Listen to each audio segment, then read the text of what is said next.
అంటే బ్రహ్మాండంగా వచ్చింది. మాకు తెలుసు కదా! అసలు వెండి తెర మీద చూసుకుంటే అది 365వ రోజు గూడా వెంకటేశ శ్రీనివాస్ థియేటర్స్‌లో హౌస్‌ఫుల్.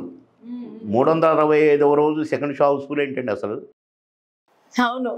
నేను మధ్యలో అట్ట పోయి నా కటౌట్‌లో చూసుకొని, "అరేయ్ బాబుమోహన్ నీదిరా అదృష్టం అంటే, ఏయ్ దంచుకోరా నీ జన్మ ధన్యంరా" అనుకుంటూ పోయేది. బొమ్మ చూసుకొని పోయేది. అంటే నిద్రొచ్చే టైము. అట్టొచ్చి చూసుకొని పోయేవాడిని.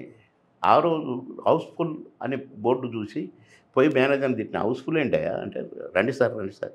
చూద్దురు సార్ రండి" అని క్యాబిన్‌లోకి తీసుకొని చూస్తే డోర్లు తీసి పెట్టిర్రు. మొత్తం జనం నిండిర్రు. పాట స్టార్ట్ అయింది.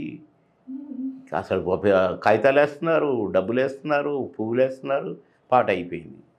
సగం వెళ్ళిపోయారు, సగం ఉన్నారు. ఇదేంటి అంటే, ఇంకా 100 రోజులు ఆడుద్ది. కానీ మేము కొన్ని కమిట్మెంట్ల వల్ల రేపు తీస్తున్న 365 రోజులు అయింది కదా అని, 1 ఇయర్ ఆడింది కదా అని అన్నారు. అది మాయలోడు సాంగ్ అంటే.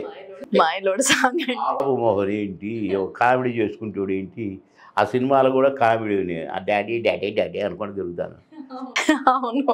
చరిత్ర అది భగవంతుడిచ్చింది. మేమేం చేయలేదు. మాకేం తెలియదు.